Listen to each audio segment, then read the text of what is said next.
मला तुझे आभार मानायचे आहेत. जानकी हल्ली खूप विचित्र वागते. तुझ्या जबाबदाऱ्या आता तुला लवकरात लवकर कळायला हव्यात. सगळीकडे किती दिवस पुरणार आहे मी तुला. उद्या मला भेट, मग तुझी सगळी टेन्शन्स मी दूर करीन जानकी. अब्रू नुकसानीचा दावा. कारण जर मीडिया हे तिचं शस्त्र असेल तर हे शस्त्र वापरण्याची अक्कलही तिला हवीच. कुणाचं काही महत्वाचं काम असेल घे घे.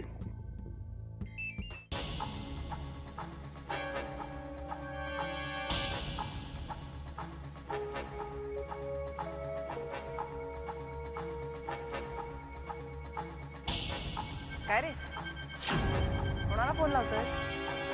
अगं जानकीला काल रात्री तिचा मिस कॉल येऊन गेला. आता मी तिला करतोय तर फोनच उचलत नाहीये ती. बिचारी.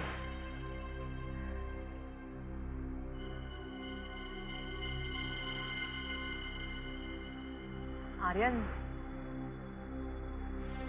मला ना खूप काळजी वाटते रे तिची. एवढी भोळी आहे ना ती. बघ ना रे, बाबा तिला इतकं बोलतात ना तरी निमूटपणे सगळं ऐकून घेते. कोणाकडे एका शब्दाने काही बोलत नाही बिचारी. अमृता, मला नाही वाटत ती तशी आहे. म्हणजे एक दिवस ऐकेल आणि नंतर समोरच्याला असं काय ऐकवेल ना, तेव्हा ती पाहणार पण नाही समोर कोण उभं आहे ते. नाही रे, मला नाही वाटत तसं. ती काय माझ्यासारखी आहे का? जर बाबांनी आता भंडावून सोडलं असेल. मला नाही वाटत तुझे बाबा काय करू शकतील अमृता. नाही खरंच. अगं कितीही झालं तरी ते सुद्धा एक बळीचा बकराच आहेत ना. एका बायकोचा गरीब बिचारा नवरा, अगदी माझ्यासारखा. हा, तुला सांगतो अमृता, आम्हा नवऱ्यांचं ना तुम्हा बायकांसमोर काही चालत नाही. अगं अनुभव आहे माझा. अच्छा, लग्नानंतर एकाच आठवड्यात एवढा अनुभवी झालायस तू? हे बघे, ते फालतूचे टिपिकल डायलॉग ना माझ्या समोर नको मारू. मी काय जानकी सारखं ऐकून घेणार नाही सगळं. बरोबर वटणीवर आणेन, कळलं ना? अच्छा, पाहिलं, मी आता जे काय बोललो त्याचा लगेच प्रत्यय आला मला. अमृता, केवढं बोललीस तू मला. आणि मी गरीब बिचारा, आपला हाताची घडी तोंडावर बोट, तू आपली बोलतेस. बोल बोल, थांबलीस का? बोल. आता खरोखर मारे ना मी तुला. बघ, पाहिलंस? आर्यन, अरे बचाओ, कोई तो मुझे. नौटंकी. बरं जा, आता पटकन तयार हो. मला नेणार आहेस ना मोटर बोटिंग साठी? Yes madam. बंदा यू गया और यू आया. आलोच.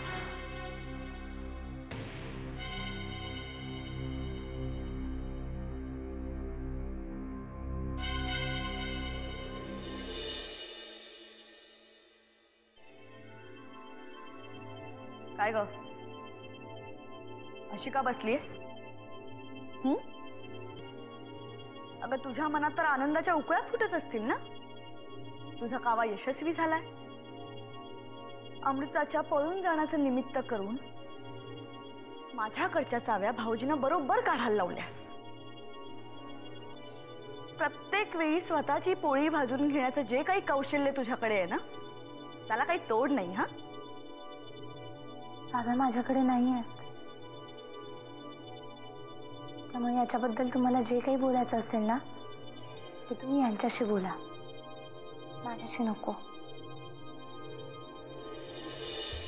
माझ्याकडच्या चाव्या हिला नाही दिल्या, मग कोणाकडे? भाऊजींच्या मनात नेमकं आहे तरी काय?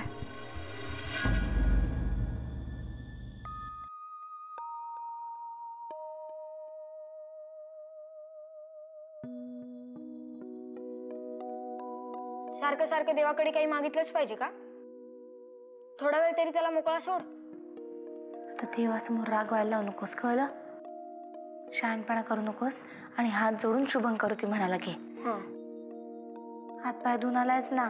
ताई, सारखं सारखं काय विचारतेस? मी देवघरात यायच्या आधीच हात पाय धुवून येतो. तू जा, मी म्हणतो शुभम करुती. तू जा म्हणजे? मी कुठे नाही जाणार आहे, मी इथेच बसणार आहे. कारण मला शंका आहे मी इकडून गेल्यानंतर तू पळून जाशील म्हणून. अगं ताई, नाही जाते मी कुठे. मी बसतो इथे, म्हणतो ना शुभम करुती. आणि आत तुझा फोन वाजत होता. वाजू देत, वाजू देत. अगं अमृताताईचा होता.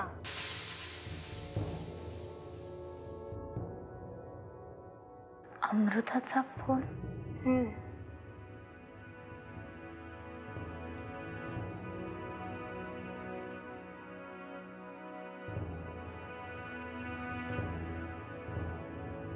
मी आलेच.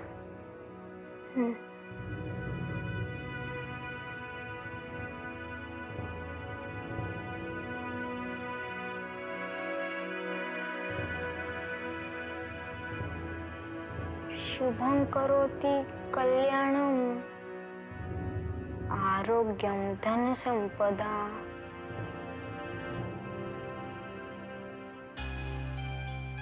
शत्रुबुद्धि विनाशाय दीपक ज्योति नमोस्तुते.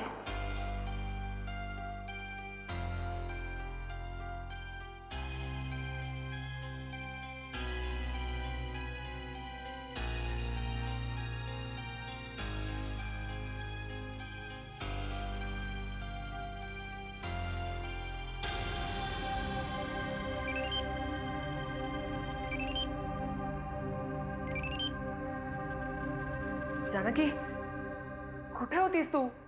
मी फोन करत होते तुला. अगं मी देवापुढे दिवा लावत होते. अमृता काय झालंय? तुझा आवाज असा काय येतोय? ठीक आहे ना सगळं? जानकी, आज ना ग मज्जाच झाली. मजा? नाही म्हणजे अगं आम्ही मोटर बोटिंग करत असताना ना कसा काय माहिती नाही, पण एकदम माझा बॅलन्स गेला आणि मी एकदम समुद्रात पडले ग. काय? अगं समुद्रात पडली म्हणजे? आर्यनने पटकन उडी मारून मला वाचवलं म्हणून, नाहीतर आज माझं काही खरं नव्हतं ग. अगं पण अशी कशी पडली अमृता? जरा काळजी घेत जा ना स्वतःची. हो ग, ऍक्च्युली काय झालं मलाच कळलं नाही. मी नीट चालवत होते ग, कसं काय बॅलन्स गेला माहिती नाही, आणि ना काही कळायच्या आतच मी पाण्यात पडले होते आणि समुद्राला पण ओढली होती ग. मी ना पाण्यात खेचली जात होते. आर्यनने मला जेव्हा पाण्यातनं बाहेर काढलं ना तेव्हा सुद्धा मी रडतच होते. मला असं वाटलं की मी मरणारच आहे. अमृता असं काहीतरी बोलू नकोस, तुला माझी शपथ आहे. काय नाही होणार तुला. ठीक आहे तू, काय नाही होणार. जोपर्यंत आर्यन माझ्या बरोबर आहे ना मला काहीही होणार नाही.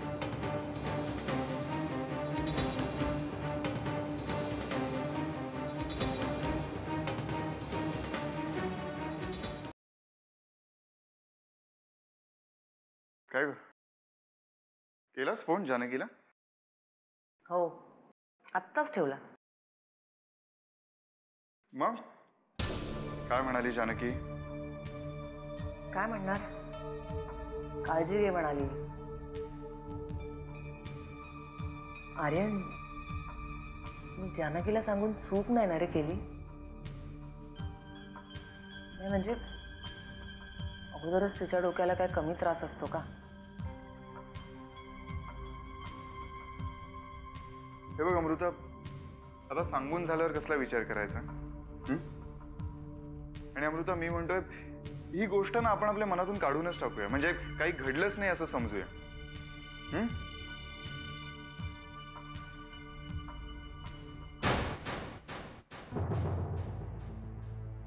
थँक्स आर्यन. जर तू नसतास ना तर मी वाचलेच नसते. अमृता देईन एक ठेवू ना, परत थँक्स वगैरे म्हणालीस तर. अगं बायको आहेस तू माझी. तुझा जीव वाचून मी तुझ्यावर नाही माझ्यावर उपकार केलेत अमृता. तसं नाही रे, पण तुला एक खरं खरं सांगू, आज तुझ्याबद्दलचा आदर आणखीन वाढलाय. आजचा दिवस मी कधीच विसरू नाही शकत.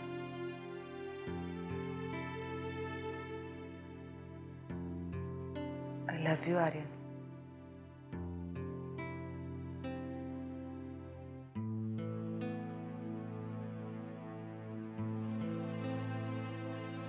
I love you too, Amrita. बरं मला सांग, मी मस्तपैकी कॉफी करून आणू आपल्यासाठी? गरमागरम. हे नको, मी आणते.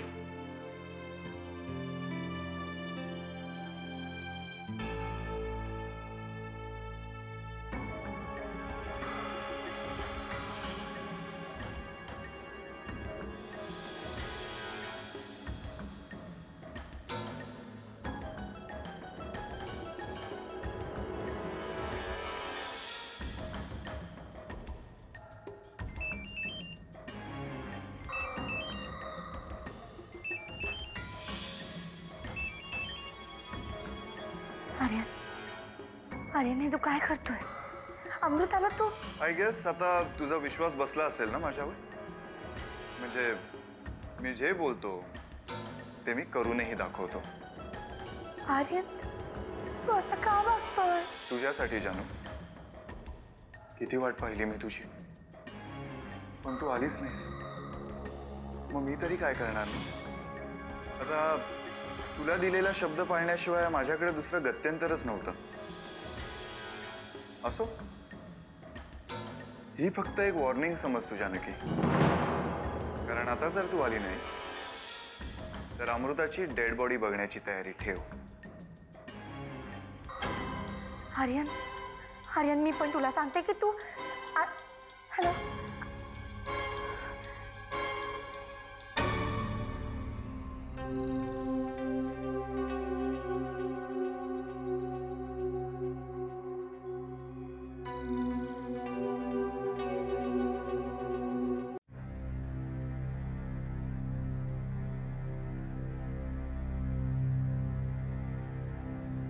काय ग, काय झालं? आणि अशी कावरी बावरी का झाली आहेस? फोन आला होता का कोणाचा? आर्यनचा आला होता गोव्याहून. अहो अहो, आपली अमृता समुद्रात पडली.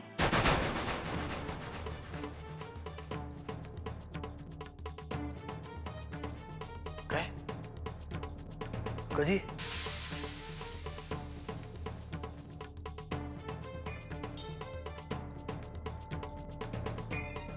कोण अमृता? असं काय करताय? थोडक्यात जीव वाचलाय तिचा. मी तुम्हाला सगळं स्पष्टच सांगते. ती जरी म्हणत असली ना की ती पडली म्हणून, तरी तिला कोणीतरी मुद्दामून पाडलंय असं मला. आज भाजी कुठली केली आपल्या घरी? बऱ्याच दिवसात बटाट्याच्या काचऱ्या केल्या नाहीस, आज बटाट्याच्या काचऱ्या करा. अहो, असं काय करता? अमृताचा जीव धोक्यात आहे, तिच्यासाठी आपण काय तर जानकी एक काम कर, बटाट्याच्या काचऱ्या सुद्धा नको, भेंडीची भाजी कर. अहो, अमृतासाठी आपण काहीतरी केलं पाहिजे ना. अमृता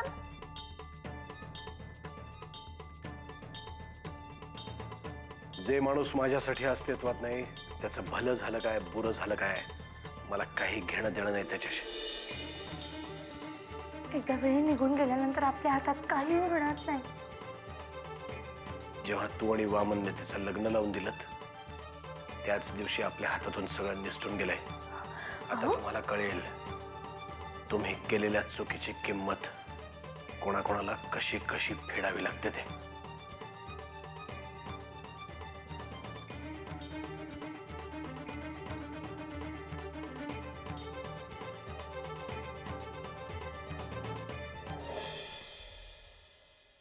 पुरंदरे साहेब, अखनीस मागची 15 मिनिटं झाली. अहो, बुजगावणं झालं आमचं, बुजगावणं. नाही, मला कळत नाही, गरज आम्हाला आहे की तुम्हाला? तुम्हाला गरज तुम्हाला आहे पुरंदरे साहेब. ज्याला तहान लागते तो विहिरीकडे जातो असा नियम आहे. खरं म्हणजे तुमची तहान ओळखता पाण्याचा पाट तुमच्या घरापर्यंत आणण्याचा प्रयत्न करतोय आम्ही. मग अडथळा काय? अहो, ते आमदार पाथरकर ते सुद्धा आपल्या समर्थकांसह याच मंत्रीपदावर दावा सांगण्याचा प्रयत्न करतायत. पुरंदरे साहेब, आमच्या साहेबांनी तुम्हाला अगोदरच सांगितलंय, निवड बिनविरोध होणार असेल तरच त्यांना रस आहे. उगाच संख्येचं राजकारण खेळायचं असेल तर मग ते मुख्यमंत्री पदासाठी खेळू ना. या असल्या छोट्या मोठ्या पदांसाठी कशाला ताकद वाया घालवायची. सार्वजनिक बांधकाम मंत्री छोटं मोठं पद नव्हे. ते तुमच्यासाठी मोठं असेल, आमच्या साहेबांसाठी नाही. त्यामुळे आमदार पाथरकरांना कसं मॅनेज करायचं हे तुमचं तुम्ही बघून घ्या. तसं नाही, पण तुमच्या साहेबांचं राजकीय वजन जास्त पडतं ना. बरोबर आहे. म्हणून ते कुठेही आणि कसंही वापरून चालत नाही. तुमचा काय निर्णय आहे तो लवकरात लवकर कळवा. आम्ही तुमच्या फोनची वाट पाहतोय. कसं आहे की तुम्ही मनावर आणलं ना तर सगळं सुरळीत होईल हो. फक्त तुम्ही मनावर घ्या. आमच्या साहेबांना ज्यामध्ये फायदा आहे अशा कुठल्याही तडजोडीसाठी आम्ही वाटेल ते करू. पण जिथे काही फायदा नसेल तिथे जरा विचार केलात ना तर फायदाच फायदा आहे बघ. फायदा? पुरंदरे साहेब, मला नाही वाटत आमचे साहेब असं कुणासमोरही हात जोडतील म्हणून.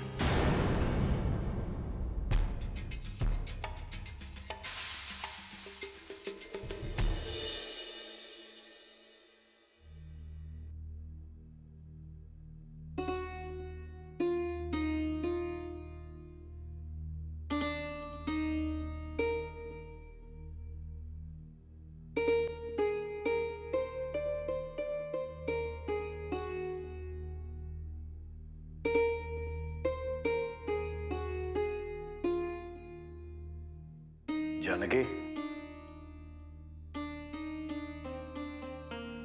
काय झालं? तुला झोप येत नाहीये, नीट झाली नाहीये का आजारी आहेस?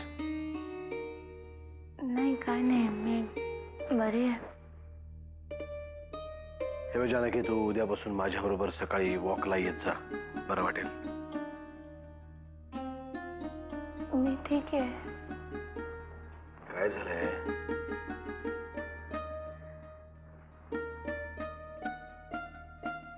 काय नाही.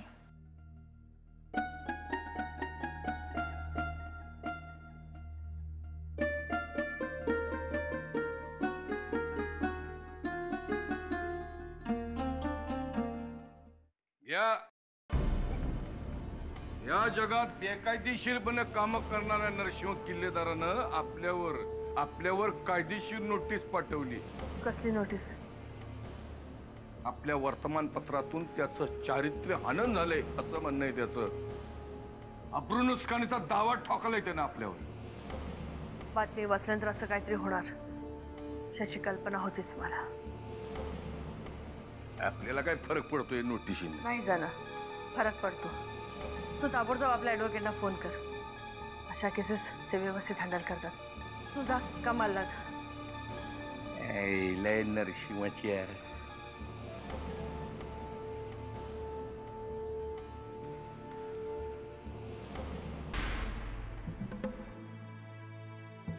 पण एकदम माझा बॅलन्स गेला आणि मी एकदम समुद्रात पडले ग. जर तू आली नाहीस तर अमृताची डेड बॉडी बघण्याची तयारी ठेव.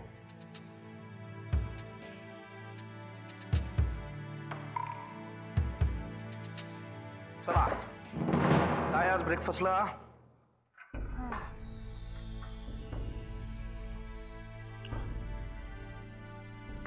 काय ग जानकी, आज फक्त ब्रेड बटर? तुम्हाला वेगळं काय हवं असेल तर मी करून देते. नाही, नको, राहू दे. Bread butter.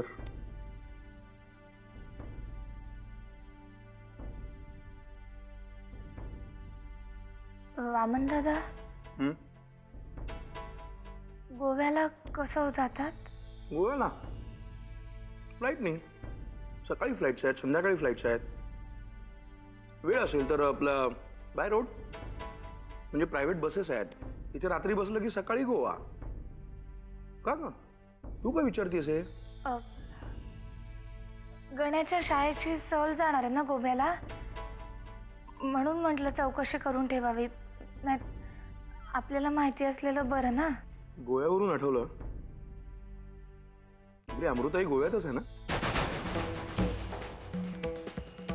ती परत आली ना की आपण दोघही जण एकदा तिच्याकडे जाऊन येऊया. हा,